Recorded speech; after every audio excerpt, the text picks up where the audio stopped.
Welcome back into another edition of Prime Sports World and a happy hump day from everybody here at Prime Sports World. On today's episode of the Prime, we're going to give you our final predictions for all those notorious NFL awards as we see who's going to predict who's going to win every single award. Some of them may be very obvious, but we're still going to talk about them. And then we're also going to do our Prime Sports World version, giving out awards that way. These are the guys that probably aren't going to win any real awards, but they showed grit this season and deserve their accolades to be shown. I'm David Huppin. Right there is my co-host, Mr. TJ Hopkins. Please like, share, and subscribe to the podcast. We give you basically daily content. Happy Wednesday, TJ. How's it going, brother? What's new? What's just prepping for this deep freeze that's getting ready to come, and yeah. I mean so that's coming here too, right? You're right. Mm-hmm. And we're supposed to get like 8 inches of snow. Yeah, it's gonna be rough. I'm not at all. It's one of those things, like living in this region of the country. It's like, you know it's coming, but you still don't want it to come. Yeah. But it's coming. It's like it comes every year, and we complain about it every year, and it's just like at this point, it's like you're used to it, but you never get used to it. If that makes sense. No, I totally agree with you. I mean, I hate the cold and the snow and I just you know what I mean. But yeah, it's coming here. We're gonna get it. But let's talk about something that's not so Debbie Downer-ish. Let's talk about NFL awards. I think this may be one of the years where it's pretty easy to like predict who's going to win these various awards. But we're going to still try to figure our final predictions. If you look back about 6 months ago, we did our initial predictions. They're drastically different now than they probably were then. If you go back and look at those awards, that's showing what we predicted that will be now. I don't think we'd have the same guys on any of our awards. But let's swing right into it. Let's talk about first prediction, Super Bowl champions. As the playoffs start, the Super Wild Card weekend starts within this week. So predict who's going to be hoisting the Vince Lombardi Trophy, TJ, when it's all said and done. Well, I believe I know for a fact I had the Cowboys in the Super Bowl. I said this was the year that the curse of Jimmy Johnson will finally be lifted. Little did I know that they were going to literally induct Jimmy Johnson into the Ring of Honor finally. It's a long time coming. It probably should have been the first name Jerry did, but Jerry is a prideful human being, and I guess you can't say better late than never, but as Drake likes to say, never late is better, right? Yes. So I had the Cowboys going to the Super Bowl, but I don't remember if I had them winning it. This is why I have to do a better job of keeping track of the stuff I say. I don't remember who I had with. Actually, I probably do know who I remember who I had winning the Super Bowl. It's probably the Buffalo Bills. I think, but for me, with how they're playing, their quarterback's probably going to be the MVP. It's hard for me to pick any team not named the Baltimore Ravens right now. Like they played some of the upper echelons in the NFC. And they didn't just beat them. They destroyed every single one of them. They made San Fran look bad. Detroit didn't even score a touchdown. Yeah. Right? Beat down Miami. They put up a 50 steamer on Miami. So they put up 56 on Miami, and it's I gotta go. My matchup is Baltimore Dallas in the Super Bowl, and I'm going with Baltimore to win it. I'm taking. I'm gonna go. But I'm pretty sure if I know myself how I know myself, I predict the Buffalo Bills to hoist the Vince Lombardi Trophy. I'm not veering away from that. I think the Buffalo Bills are going to win the Super Bowl. I think the change that they made at offensive coordinator halfway through the season has really changed this football team, and they've become a more dynamic offense. And there are some times where you watch the Buffalo Bills, and they're like, they can't be stopped on offense. Like, they literally cannot be stopped. Like, Josh Allen is the best quarterback I've ever seen in my life. And then there are other moments where he looks like just head-scratching decisions being made across the football field. Buffalo Bills. But but like his, like Josh Allen has gotten to a point where you live with the bad. Like Yeah, yeah. you live with the bad. Like you're like he's gonna do something like we saw those two picks against Miami. It's just like, dude, what did you see? Well, I'm telling you, both of those were just straight up arm punts. Like he was just like, you Yeah, know what? Well, one of them was on fourth down. The guy shouldn't even have caught it. The other one was a like 70-yard straight bomb down the middle of the field on third down. He's like, I'm just gonna chuck this, whatever. and like we kind of said it at the start when we did the preview. Josh Allen is starting to get surpassed. He's like we grew up in the era of great quarterbacks. We probably grew up in the greatest era of quarterback play we're ever going to see. Right? I'm Yeah, literally talking about us. We saw Brady in his prime. We saw Manning in his prime. Drew Brees, Phillip Rivers, Joe Flacco, Big Ben. Like we saw all those guys in their prime. And now you got the new generation of Josh Allen, Pat Mahomes, Lamar, Joe Burrow, and so on and so forth. With Pat Mahomes and Joe Burrow doing what they're doing in the same conference as Josh Allen, you liken it to Tom Brady, Peyton Manning, and Phillip Rivers. Phillip Rivers was great. yeah. Let's get this shit out in the open. Phillip Rivers was great. He always ran into somebody that was just greater than him. What wasn't it like it was like rock paper scissors, right? So like Philip Rivers always had Peyton Manning's number, but Tom Brady always had Philip Rivers' numbers. And in the playoffs, Peyton Manning had Tom Brady's number. So like you had like that rock paper scissors scenario. Like if the San Diego Chargers at the time, if they ran into Peyton Manning and the Colts, they usually beat him in the playoffs. And Philip Rivers, whenever he ran into Tom Brady, he just couldn't get over the hump. And Tom Brady, a lot of times when he went up against Peyton Manning in the playoffs, and that was about as like Tom Brady and Peyton. That was as close to as 50-50 of a matchup as you can get. Like I think they played each other like 18 times or something like that. Like I think Peyton Manning got the edge, like what 8-9-8 or some shit like that. Like it was very close. Like they were very. It was like literally one year they win, the next year it's them, and so on and so forth. But like Josh Allen, I see why you could say Buffalo, because it's like you went from, hey, we lose this and we're out, but if we win, we're the 2 seed. Yeah. And they dominated that game. So yeah, I Bills are still gonna be my call. Let's swing from there. Let's go talk about individual awards. Let's swing into the MVP. And I'm not sure there's a whole lot of debate here. Lamar Jackson is going to be the MVP of the league. He's thrown for 3,000 yards, 3,600 yards, 24 touchdowns. That doesn't even include his rushing totals. I don't have that number right in front of me right now, actually. But hold on a second. Rushing. He's also rushed for 821 yards. Contributed another 5 touchdowns in this game. Lamar Jackson will be the league MVP, and it should be borderline unanimous. If you go to betting odds, the only other players that have odds right now, Dak Prescott 18-1, Brock Purdy 25-1, Josh Allen 30-1, Chris McCaffrey 40-1, Tyreek Hill 100-1. Yeah, I would have loved to have seen Tyreek Hill break that. Yeah, he got banged up and it just never was in the cards for him. Yeah, like it's just so tough for other skill players to win this award. Like this was the year. If there was ever going to be another year of a skill player winning MVP, this was it. Like this had to be it, because you look at the work that Christian McCaffrey has done, and you look at what he means to that Niner offense. He literally added an element that you didn't know that they needed, right? Like because they always had serviceable running backs.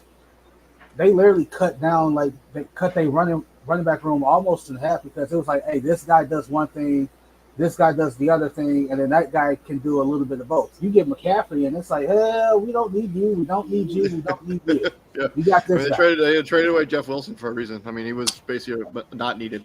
And Raheem Mostert, they let Raheem Mostert walk. Raheem Mostert tied for second most touchdowns in the NFL last year. I'm with you. It's gonna be Lamar, but like you can try your damnedest to make the argument for Dak Prescott, for Christian McCaffrey. Like it's it ain't gonna hold. It has no legs. It has no legs to stand on. It's gonna be Lamar Jackson. Yeah, I agree with you on that. Let's swing in from the signal callers. We got the coach of the year. Who do you think will be? Who's your prediction for who will be the coach of the year in the National Football League? This is another one. I am very upset. I didn't write down all my answers because I forgot who I had. I for sure didn't have who I'm going to predict is going to win the award. Now I'm damn sure of that. So I think out of all of the awards, I think this is obviously like the most wide open. You look at Kevin Stefanski. That's right? my prediction. That's who I got. I think it's going to be Kevin Stefanski. You got Sean McVay. Yeah, Matt LaFleur. I mean, what he's done. Dan Campbell. Obviously, John Harbaugh. But yeah, Baltimore.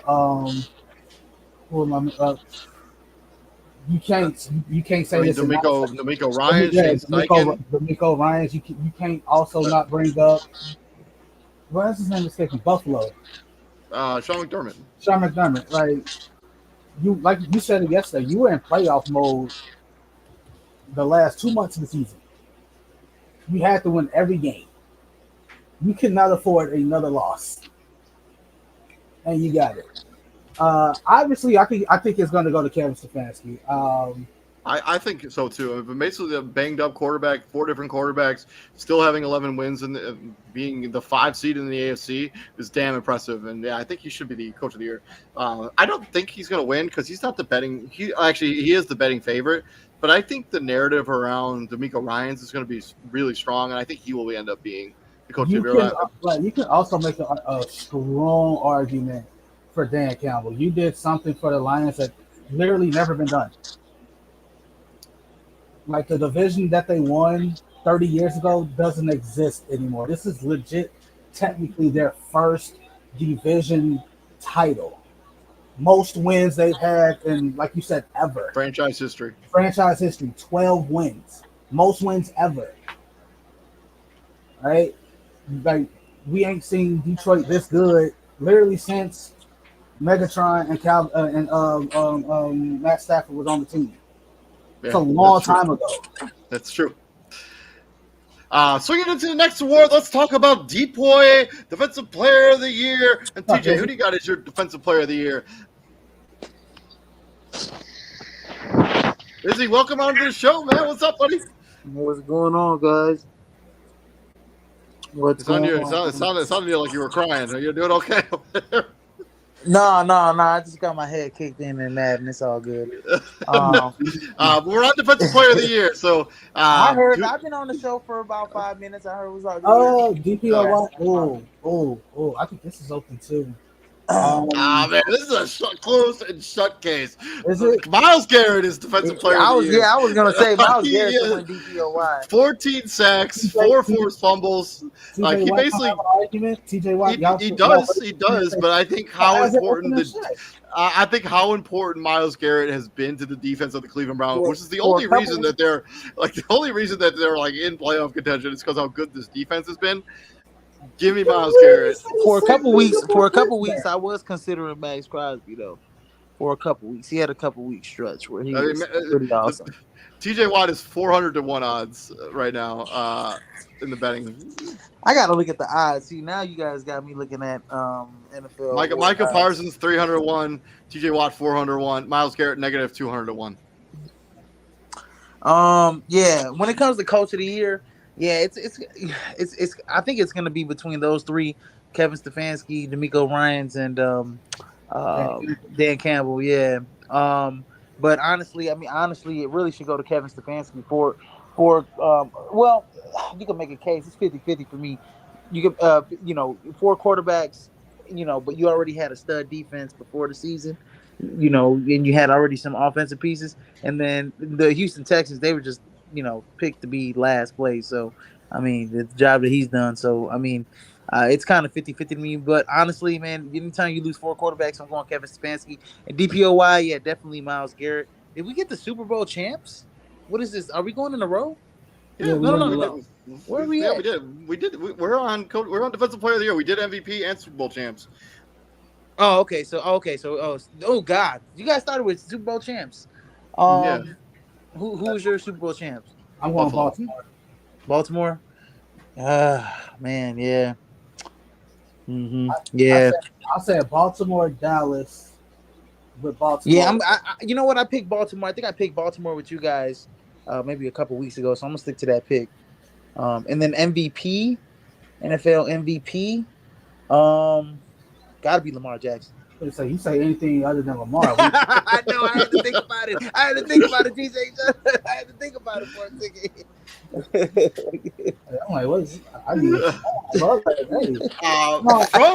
From defensive player of the year. So I mean, I guess TJ Watt does have an argument. Moving on from defensive player of the year, let's talk about offensive player of the year. Izzy, who do you think is going to be the offensive player of the year? Who's your prediction? Tyreek Hill. TJ. McCaffrey. I'm also going to go Christian McCaffrey. I think that his value to the San Francisco 49ers goes without saying. I think if Tyreek Hill had broken that record, I think he would have had a more legitimate argument. If Tyreek Hill broke that record, he sweeps MVP and offensive player of the year. I agree with you on that. You can't deny that. Ooh. You cannot deny that. Probably. Yeah, you know what? You probably can sweep it with me too. I just thought about it because he didn't break the record, and Christian McCaffrey was just. And he missed a couple of games down the stretch. 2 or 3 games. I'm going Christian McCaffrey as well. You can sweep that. Yeah, you guys convinced me. Moving on, we got the rookie awards. Let's first talk about offensive rookie of the year. Is that right? Yeah, offensive rookie of the year. Who do you think will be the offensive rookie of the year? Well, I give it to Puka Nacua. They're gonna give. I was saying they're gonna give CJ Stroud. They're gonna give. You can go with CJ Stroud. You can go with Sam Laporta. You can go with Puka Nacua. Kyron Williams. You can go with a few options here. But I think nobody was more. I mean, golly, and they're all valuable to their team. Kyron Williams, Puka Nacua is valuable to their team. Made instant impact. CJ Stroud, instant impact.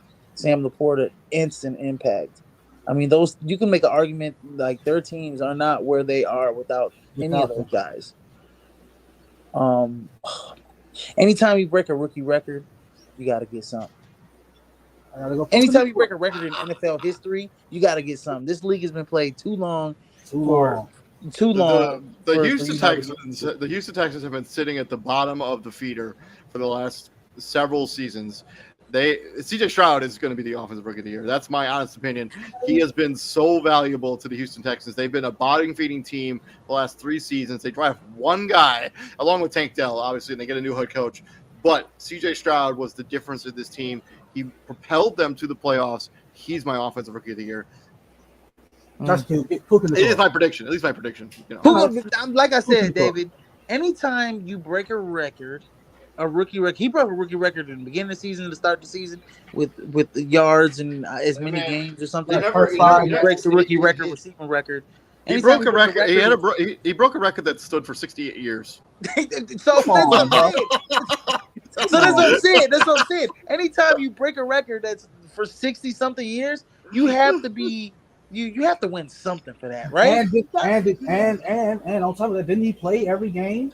He did play every game. And he did a lot of this. He did a lot of that without Cooper. I mean, without Cooper Kupp. Without Cooper Kupp. I mean, well, he was, even when Cooper Kupp was back, he was still the best wide receiver, I think, sometimes on the field. Well, he just added that extra element, bro. Like everybody, because he basically took Odell's role. Like he took Odell's role, or Robert Woods' role when Robert Woods was healthy and doing. He took OBJ's role. Oh man, I think it will be one of the closest offensive rookie of the year races ever. Like I think all 3 of those guys that we've mentioned, Kyron Williams, Puka Nacua, and CJ Stroud, all have a claim to this award. Yeah. Well, I mean, if you like I said, he took OBJ's. I mean, if you listen to Sean McVay, he always mentions Robert Woods. When he mentions Puka Nacua, So betting odds currently: C.J. Stroud at -1,000, Puka Nacua at 450 to 1, Sam Laporta 150 to 1, and Jabir Gibbs 200 to 1. I don't really know a lot about betting odds, so that means basically, C.J. with Stroud CJ Stroud is the CJ Stroud's favorite. the favorite. So like with Yeah, CJ that means Stroud C.J. is Stroud is but I favorite. don't really know. Like Puka Nacua is plus 450, and then Sam Laporta. That means if you bet $100 on Puka Nacua to win, you'll win your $100 plus $450. But Sam Laporta is 150 to 1, and Jabir Gibbs is 200 to 1. What, So minus that means 150? Minus one? plus. I don't know. It just says 150 to 1. Is it plus 150? Because like you know how you said like it's not plus. It just says 150 to 1. So if it's minus 150, somebody's got to bet $150 to win $100 on those guys. So Puka Nacua has less odds than Sam Laporta and Jabir Gibbs right now. Yeah, put $10 on Puka Nacua, man. What do you have to lose? That's $45. $45. Yeah. To the final award. Oh yeah, sorry. Defensive Rookie of the Year. Not the best defensive rookie of the rookie class. But who do you think is going to be the defensive rookie of the year when this vote is all said and done? Got to be Will Anderson. Kobe Turner has a good. I know who it. Yeah, I think this is pretty open too. Like everybody's like, oh, this is open and shut. No, it's not. Like you said, Will Anderson has a case. Jalen Carter felt like he had a case, but he fell off. The kid Kobe Turner from LA. From LA has a case. 9 sacks for Kobe Turner, probably the most of anybody in this rookie class. And that's at the defensive tackle position, which is absurd. The real dark, right next to Aaron Donald. But again, it's one of those cases of, hey, I'm playing next to Aaron Donald. I bet, God damn it, I better get something. Aaron Donald getting triple teamed out there. Aaron getting double and triple teamed. I better get. I'm gonna be 1-on-1 85% of the time. I'm leaving. What Denzel say is I'm leaving here with something. I'm leaving here with something, and it's gonna be to a point where it's like you can't double neither one of those guys, so it's gonna even make that defense even more dangerous. A real dark horse is Tyreek Stevenson. Like he had a rough start to the season for the Bears. He was getting torched a little bit. Then all of a sudden, shit started to click, and he became a bit of a ball hawk. In that second. Like he solidified that number 2 spot across from Jalen Johnson. And it's like, hey, we don't have to bump Kyler Gordon out to the number 2. You can stay right at your nickel spot, which is your strong suit, and we're gonna ride with the rookie outside. But if I think oh Jesus Christ, Brandon Ingram almost called a body. Anyway, I don't know which direction they go here.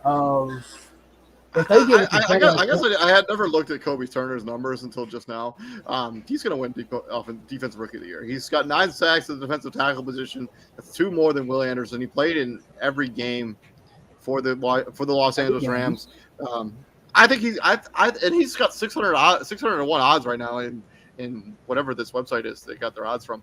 I think he's going to win. I mean, Jalen Carter played on a terrible Philadelphia Eagles defense down the stretch. I think that he's probably eliminated from the conversation. I know he was good. This is who should win it. This is 100% who should win it. Devon Witherspoon. Devon Witherspoon 100% should be defensive rookie of the year. Out of all the names we just listed, he's the only one to get named All Pro, I think, or make the Pro Bowl. One of them 2. He's the only one. Devon Witherspoon should 100% be defensive rookie of the year. Yeah, what's his name? But yeah, how many? I mean, he had those 2. He had that pick 6 early in the season. I mean, this award is like sack. Like if you're not leading the league in interceptions, one pick, 16 pass deflections, 1 forced fumble. He's tied for 5th in pass deflections this season, 16 of them. It's like come And play. they don't look at like, oh, like what did he do, like Sauce Gardner, right? Or not Sauce, that's a bad example. They don't look at like, oh, like how many number one or number twos did he shut down. Like when they look at this, they're looking at sacks or interceptions, yeah, or if you're leading the league in tackles. I mean, if you got 16 pass deflections, that's a pretty solid number. That's But a solid stat. I will go with Kobe Turner. I think he will win Defensive Rookie of the Year. From there, let's talk about Comeback Player of the Year. I think we all know who the betting favorite is to win this award. What do you think he should win it? Joe Flacco? Should Joe Flacco win Comeback Player of the Year? No, he's not the betting favorite to win this award. Is it Baker Mayfield? It's not Baker Mayfield either. Who's the betting favorite then? It's Damar Hamlin. Really? Come on, no. He is he is the betting favorite to win this award right now. Has he been playing for the Bills? No, he has not. But he was active on special teams for a majority of some of their games. He has been a healthy scratch for some of his season, a lot of the season. Okay. But wait, hold on. Okay, the guy died on the football field, and now he's no longer dead. Okay. But, I understand that. To the fullest extent. I understand that. But Baker Mayfield literally was traded, right? Traded last year, left for dead. I agree with you. Baker Mayfield signed with the Rams, right? Because he got traded to Carolina, signed with the Rams, and then ended up signing again in the offseason, was in a quarterback battle with who's the kid?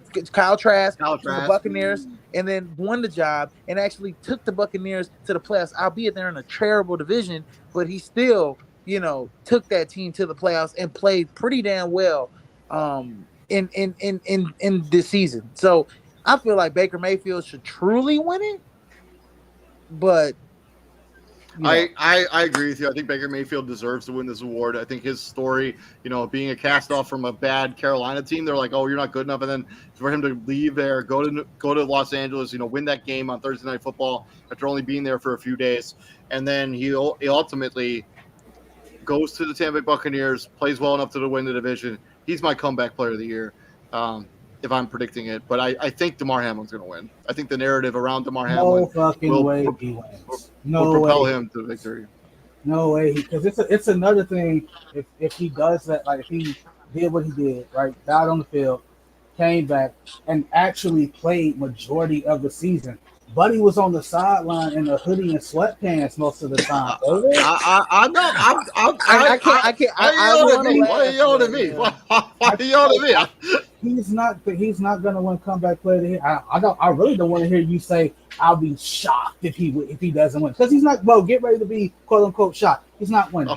I can't wait to be quote unquote shocked. You got Joe Flacco coming off his couch after you retired him. After I retired him, I retired him. I said, Joe Flacco, sit down.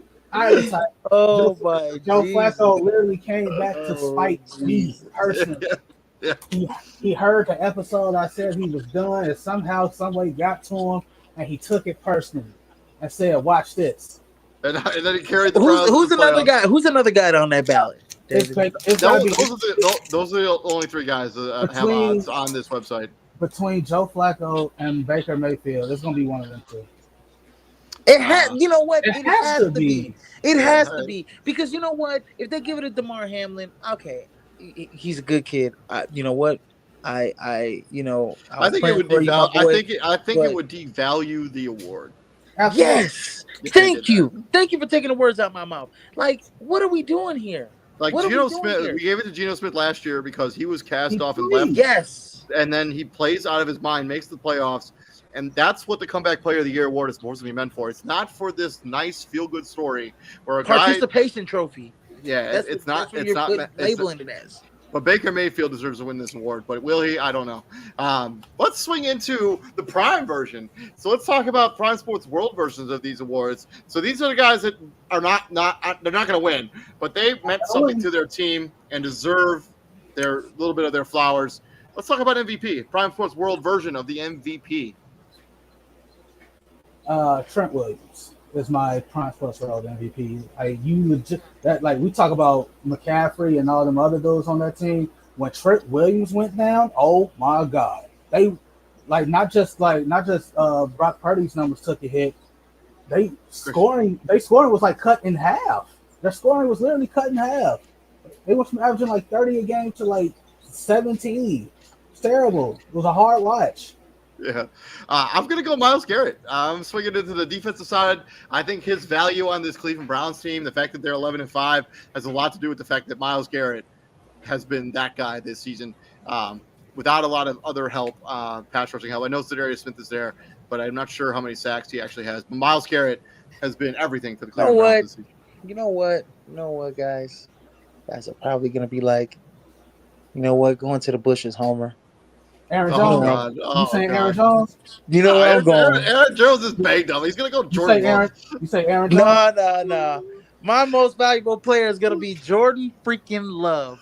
You want to know why? Down the stretch, nobody was better than Jordan Love, other than who is actually gonna be the freaking MVP, and that's Lamar Jackson, right? Jordan Love was the best quarterback, burst that on his stats than every other quarterback. Go look it up. He even probably put up better. Was it 13-1 in his last 18-1 5 games? Yeah, 18-1. Yeah, 18 touchdowns, 1 interception. Mm-hmm. So, yeah, most valuable player, Jordan Love. Swinging from I don't hate it. Go back into the bushes, Homer. I already know you guys want to tell me. We're saying we don't hate it, and you. I don't hate it. Moving on from there, let's talk about defensive coach of the year. Who do you think will be the Prime Sports World Coach of the Year? And I'm going to go first because Izzy, I'm going to steal your thunder. It's Matt freaking LaFleur. Through the first 6 say Joe Barry. Over the first, Joe Barry. After the first 9 games of the season, the Packers, the verdict was very much out on Jordan Love. They took the gloves off him, as CJ likes to say, and they let Jordan Love cook. And the results are in the pudding. They're in the playoffs. Matt LaFleur deserves a lot of credit for the way he coached this team this season. Matt LaFleur is my Prime Sports. Thank you for giving my coach his flowers. He did something that the Chicago Bears should have did with Justin Fields, and that's take the gloves off him and let his wings fly. They and he opened the playbook. He even said it. He opened the playbook middle of the season. He kept him in the cage, and he let the bird fly. And so don't get me wrong, it probably took Matt LaFleur a little longer than folks would have liked. Again, first 9 games, you were what, 3-6? You were 3-6, and it's just like, hey, we can't. We continue to do what we're doing. He ain't gonna last long. He's not gonna last long. And I said it from the get go with Jordan Love. He was in a he's in a tough spot. He had to be good. It wasn't he come out the gate struggling. It's he's a first year starter. Nah, bro, you sat behind for 3 years. You know the offense. You know all your checks and balances and all that other good stuff. You grew with this receiving core. Outside of the guys that were literally just added, you know where Romeo Doubs likes the ball. You know where Christian Watson, when he plays, likes the ball. You know where Aaron Jones likes the ball when he comes out on the break running the ball. Bro, you had to be good. He had to be good. My coach of the year, I got to give it to Shane Steichen. You lose your rookie of the year, you lose your rookie QB, and you basically have to ride with Gardner Minshew the rest of the way. And you were a 4th and 1 incomplete pass away from what? Not winning the division, but no, winning the division. Yeah, if they complete that pass and Jacksonville still lose, they win the division. You were 4th and 1 away from. I mean, if you had told me that the Colts would have had any opportunity to win this division after Anthony Richardson went down, people said you were crazy. At the beginning of the season. Now, the one thing he got to do, while he let Anthony Richardson kind of go, you got to tell Anthony Richardson, bro, you ain't the only 6'4", 250 on the field. It's a whole field of them, bro. We need you. I mean, if they really want, they'd get Izzy's boy Andrew Luck to talk to Anthony Richardson about your career can be over real quick if you're not more careful with your body. For real. From there, let's talk about DPOY and my Prime Sports World DPOY, Jesse Bates III. No, I can't 6 do that. picks, 3 forced fumbles, 89 solo tackles, 11 pass deflections. Atlanta Falcons had 8 interceptions as a team. He had 75% of the team's picks. 75%. He's my Prime Sports World Defensive Player of the Year. Izzy, go ahead. Jesse Bates, the third. I haven't even put much thought into this, honestly. Okay. To You be want me to honest go? with you. Yeah, you go. My prospect for a defensive player of the year, I think is I ain't gonna say it's obvious, but I might sound like a homer too. It's Montez Sweat. Like bro, like you Man, lead I two. thought I'd put him. I'm making him my guy too. Like bro, like you led 2 franchises in sacks. Like you were at one place, you got 6.5 with them. Then you get midway through the season, you went to a new place and you led that team in sacks with 6. You're the first person in NFL history to lead 2 franchises in sacks in the same season. That's otherworldly. That doesn't happen. It's crazy. Yeah, it's crazy. From there, so we're just gonna swing it off. I'll go with my bad. I'm sorry. I didn't even get my pick. Damn, you gonna skip me? Go ahead. You Yeah, said my you bad. ain't No, much let me thought get. to it. Yeah, no, I had to think about it. Let me get Roquan Smith. That's fair. I like that. Baltimore I Ravens. like it too. From there, let's go Offensive Player of the Year. TJ, Prime Sports World Offensive Player of the Year. I'm in Ross St. Brown.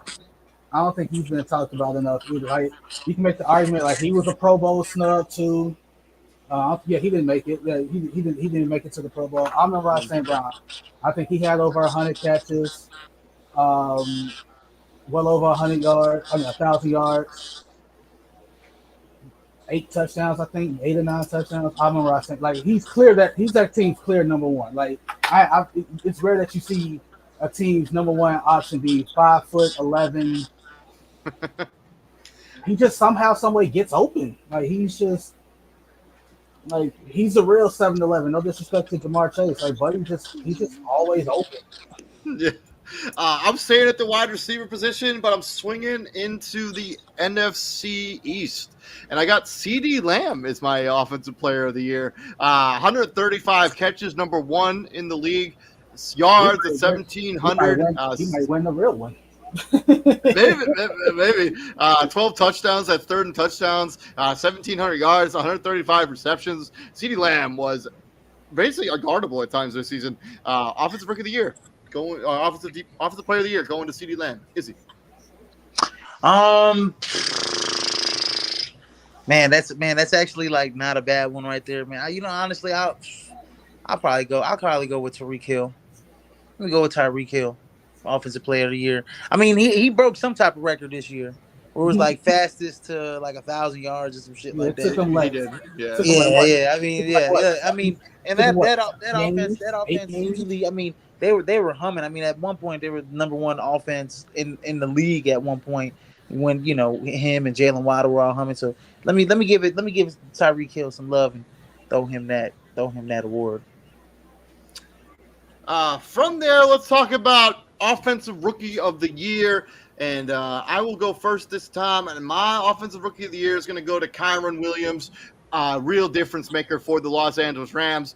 228 carries, 1,100 yards, 12 touchdowns. But the impact that he had on the Los Angeles Rams after he returned from injury, during this game against the Arizona Cardinals, the Los Angeles Rams went 6-1 after that. They finished with the record of 10-7. So, which means that they were 4-6 before he came back. And now that they've been on this run, now that he's back, he's been so valuable to that team, keeping them on track, also been good in pass protection. Kyron Williams is my Offensive Rookie of the Year in the Prime version. Okay. I got 2, actually. The first one, obviously, is Sam Laporta. When you when you move off of T.J. Hawkinson, Detroit, and you replace him with a rookie, and that rookie I think was better for you than T.J. Hawkinson probably ever was. that's faith. Like that's a leap of faith. That's one of those like, hey man, we need you. We need you on this one. And my second one is Darnell Wright. I think Darnell Wright was fun. I think the Bears solidified their right tackle spot for the next 12 years. That dude is phenomenal. Like, Who was that? Who was that? The second one, Darnell Wright. Oh, from the Chicago Bears. Yeah, the right tackle. Like, dude is phenomenal. Like, it is. Yeah, if I'm gonna go offensive rookie of the year, I think if it's not Puka Nacua, I gotta go with Sam Laporta. I mean, he's been, he was outright, fabulous for the Detroit Lions. At the tight end position, I mean, when they drafted him out of Iowa, I mean, I don't even think they thought. Man, they were getting killed because they were left getting killed. left Louis Musgrave and Michael Mayer on the board there, and the kid that the Cowboys took. His name is totally escaping me, but they made Sam Laporta the second for Jake Ferguson. Yeah, no, they took it. They took a rookie. Schoolmaker. Yes. So like they made him the second highest drafted tight end in this draft, and people were like, Michael Mayer is a better player on paper. Luke Musgrave is a better player on paper, but they fell in love with Laporta, and the rest is, as they say, history. Yeah, some about those Iowa tight ends, but yeah, Sam Laporta definitely. That's true.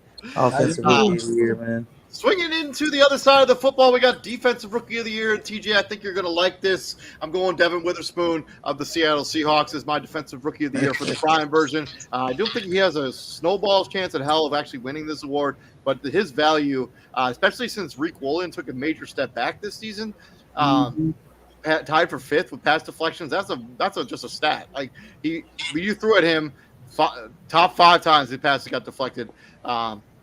It's Devin Witherspoon has just been awesome for a Seattle Seahawks team that needed somebody to step up in the defense. He's kind of been that guy for them. Just another name to throw out for offensive rookie of the year, Zay Flowers. Other than that, absolutely. So defensive rookie of the year, you got Devon Witherspoon. To me, he's actually I would give him the real defensive rookie of the year. You got Tyreek Stevenson. He would be mine for this one. But you also got Joey Porter Jr., who was good for Pittsburgh this season. And I literally just saw his name and I forgot about it that fast. Yeah. I mean, shoot, the way Christian Gonzalez started off the season, he might have won this. Man, he probably would have won a whole. He probably would have won a whole thing. Yeah, but he got banged up early and never came back. Mm-hmm.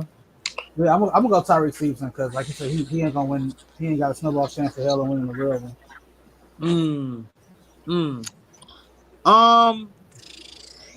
Godly, who we all picked. Tyreek Stevenson is 15,000 to 1 odds right now. If you were to bet right now, 15,000 to 1. Joey Porter Jr. is 8,000 to 1. And somebody I completely forgot about, Brian Branch, who started the season out super high. That's the guy I'm looking at right now. 6,600 to 1. If you were to bet on him, that's I'm actually gonna go Brian Branch. 50 tackles, 3 interceptions. He's tied top 20 in pass deflections with 13. Let me go with Brian Branch. I mean, he really had some really great plays this year for that Detroit Lions defense. Even though I know that they were in some barn burners, but it really isn't really his fault. He played a role. I mean, he's a rookie. He's a rookie. He was banged up for a majority of the season. I mean, if he hadn't gotten banged up, who knows? Yeah. And then the final award, Comeback Player of the Year. TJ, I will let you have the floor. Joe Flacco. Because Baker Mayfield's running the real one. It's Joe Flacco. For him to come back with basically, a month and a half left in the season, and for him to do what he did, now don't get me wrong, he turned the ball over a lot. He had a lot of turnovers. Like, my God. Yeah, he did. I think he's 13 touchdowns, 8 picks, something like that. 8 picks. Like, that's man. Like, that's you can't. That's not gonna fly in the playoffs. I think you'll get away with it this first game because that's a young Houston team. But for the most part, no. Like, you do that against Baltimore, it's all she wrote. Right. TJ, I think you're gonna like this one. My comeback player of the year for the prime version of this award is Lamar Jackson. People forget he got banged up towards the end of last season and didn't even play in that playoff game against Cincinnati. He played only 12 games last year. And then after that season, there were all these questions about Lamar Jackson. Like, is he the franchise quarterback or should we pay him his big money? He did get paid, and now he's about to be the MVP. If that's not the definition of a comeback player, I'm not sure what is. You're right. He ain't gonna win it. Like, he has no shot at winning it. I mean, what about Matthew Stafford? Matthew Stafford, another guy. Matthew Stafford banged up last season. I'm not sure. Broke his spine or his back his back. Whatever. Had to have back surgery and comes back and leads the Rams to the playoffs, and they're one of the scariest teams. Yeah, you know what? Since I picked Baker Mayfield, give me Matthew Stafford as comeback player of the year. Yeah, I don't hate it. I don't hate it, man. I actually kind of like it, man. It's bold. Matthew Stafford played 9 games last year. He threw 10 touchdowns and 8 picks. Yeah, that was rough. He comes back this season, throws 24 touchdowns and 11 picks, throws for nearly 4,000 yards in 15 games. Matthew Stafford, yeah, I like that one too. That's solid. I like that. That's outside the box. They were calling for him to retire. Matt Stafford, they was like, "Oh man, might be it. Might be young. He might be done." Like, nah, dude. He's like, "I'm gonna show you." And it was a what? UCL. What was it? It was something in his spine. Like, he had like legit back spinal surgery. Yeah, he had like spinal tap surgery or some crazy spinal surgery. It's crazy. Yeah, he wasn't sure if he was ever going to walk again, let alone lead his team to the playoffs. Right. So, but yeah, thank you very much for checking us out. This is spinal cord bruise. Oh yeah, that sounds rough. And he was placed like this is the same. So this is the same month. This is like November of 2022, right? Concussion protocol, grade 1 concussion, and then like literally 2 weeks later, he had a bruise on his spinal cord. That's insane. You dealing with a concussion, because like let's be honest, concussions really never go away in the NFL season. They go away enough for you to be functional, but the only way a concussion really goes away is for you to not do anything. Like you just sit your ass down and relax.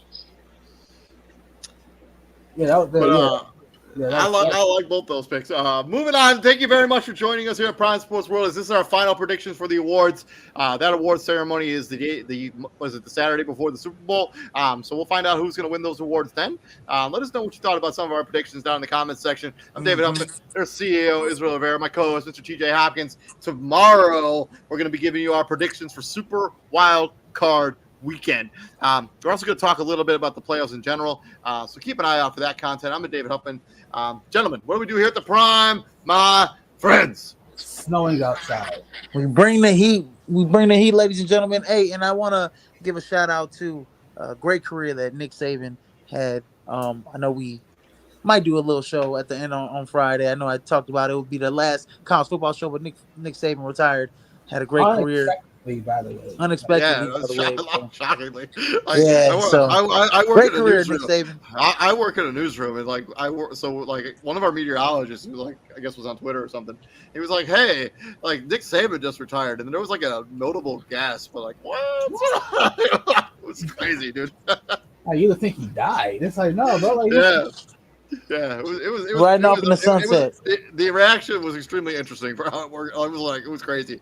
But yeah, we'll be back here tomorrow. You guys all have a good night and stay safe. And if you are somewhere where the weather's going to be bad, please stay warm and stay safe. Peace out. I got to go to work in an hour. Drive safe, buddy, for real. I might walk, honestly. I don't blame you, man. But just get there safe. I will.